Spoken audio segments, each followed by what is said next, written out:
Hey everyone, welcome back to Weekends. Anna, Nando, and our wonderful guest, journalist and author Nomi Prins joins us. Nomi, how are you? I am great. It's cool to be on. Thank you.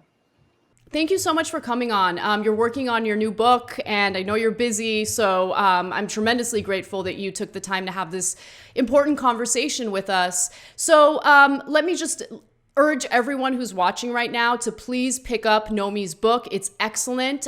Collusion, How Central Bankers Rigged the World. It's certainly relevant for the discussion that we're about to have, including monetary policy, what the Fed is doing, and how this pandemic really is making people question the huge disconnect between the stock market and what average Americans are dealing with right now.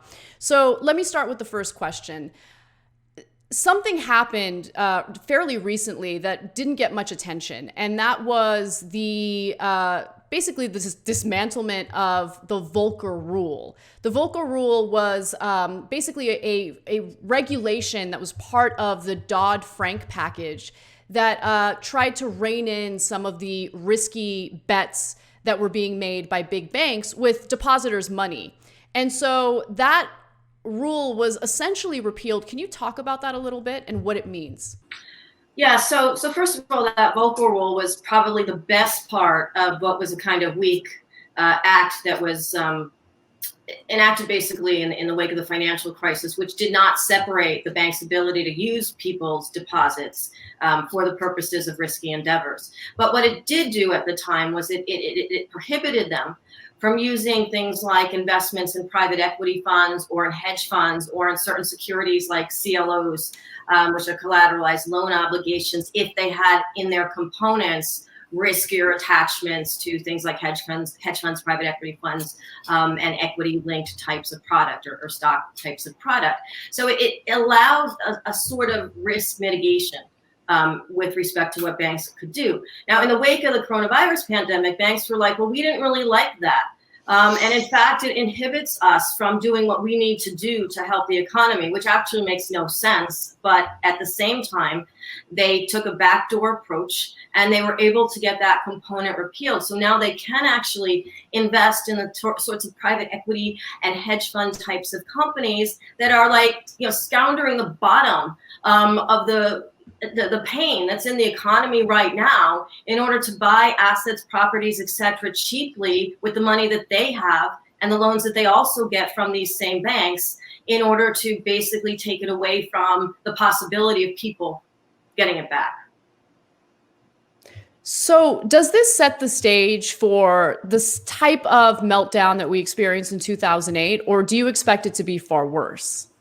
I totally expect it to be worse. And here's why. First of all, we're starting at a position where 2008 happened.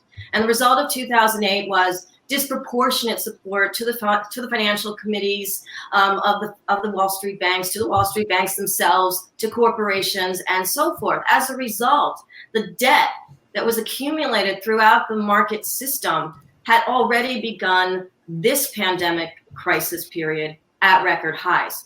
So our fall from this period was already going to be from a higher height of debt inflation, of equity market inflation, of just the sheer unprecedented already attempts of the Federal Reserve and other central banks to prop up markets while they're saying that what they're doing is to prop up the economy, which it's not. The markets get disproportional help. That's how we started. You take the pandemic and this period into it, and they've gone into like total overdrive mode. The book of the Fed, its own balance sheet, had increased from a $3.7 trillion level last August when it had already started to pivot to easing because the banks were having liquidity problems already going into the fall. And it grew by the end of 2019 to 4.1 trillion. That was almost the height of where it had been in the wake of the financial crisis of 2008. Since then, it has gone to $7 trillion. It zoomed past the highest limit of the financial crisis of 2008. And Bill Dudley, who is the former New York president of the Federal Reserve, of the New York Fed, basically said it could go to 10 trillion. That is more than double the amount of sustenance that the Fed is now offering in many different extra modes than it had done during the financial crisis. You add all that together, and that height goes even higher. And so when we fall, it's from that much higher of a position. That creates a larger financial crisis, which creates a larger economic crisis, and it creates a bigger distortion, what I call a permanent distortion, between the markets and the real Main Street foundational economies.